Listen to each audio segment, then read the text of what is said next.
네, 애플페이가 국내에 상륙하면 갤럭시를 쓰던 고객들이 아이폰으로 과연 갈아탈 것이냐.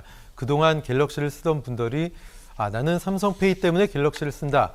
애플 가고 싶어도 이게 너무 편하기 때문에 못 간다 이런 말씀하셨는데 애플페이가 가능해진다면 한번 아이폰 써볼까?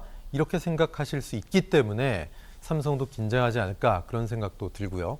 해외도 관련돼서 이렇게 애플페이가 나왔을 때 갈아타는 이동하는 분들도 좀 있습니까?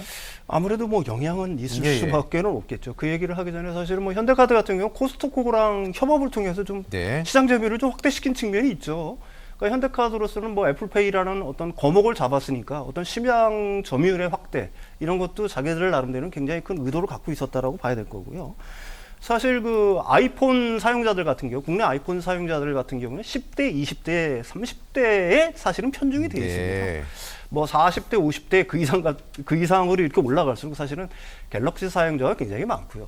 40대, 50대, 60대 같은 사람들 같은 경우에는 사실 이 삼성페이라든지 이런 것들도 사용하시는 분들이 제가 보기에는 뭐 저도 옛날에 삼성페이를 좀 써봤지만은 사실 뭐 온라인에서는 뭐 네이버페이라든지 기타 어떤 그런 것들이 간편하니까 좀 쓰긴 쓰지만은 오프라인에서는 그냥 카드 꺼내가지고 카드 지급하는 게 사실은 좀 편한 측면들이 사실은 있어요. 뭐 사람마다 다르겠죠. 저는 카드 안 갖고 다니니까. 물론 아직 그러니까 젊으셔서 그러신 것 같아요.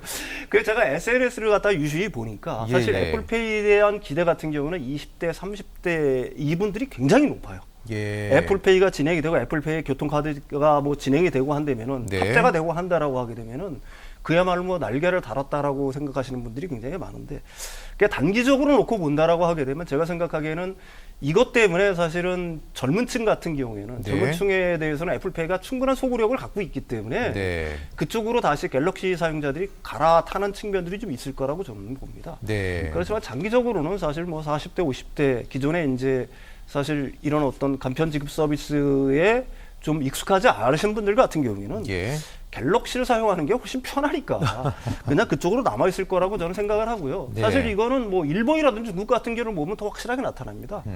뭐 중국 같은 경우도 뭐 아이폰 사용자가 이것 때문에 약간 늘긴 늘었지만 그렇다고 해서 페이 시장에 를 갖다가 기존에 장악하고 있던 알리페이 같은 경우들이 거의 뭐 로열티 형성이 다 돼 있으니까 그러니까 알리페이에서 이 애플페이로 넘어가는 사람들은 그렇게 제한적이다 이렇게 보면 될 것 같고요.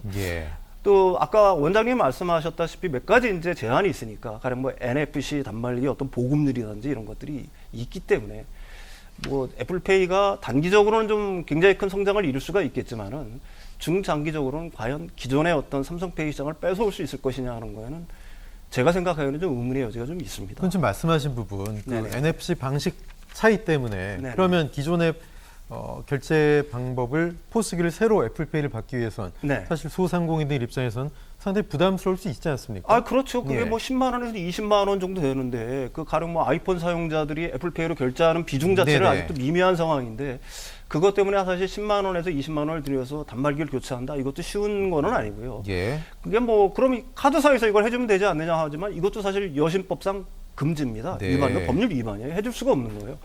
그래서 소상공인들이 어떻게 보게 되면 자신들의 돈으로 이걸 해야 되는데 그게 과연 쉬울까 하는 거는 의문의 여지가 좀 있습니다.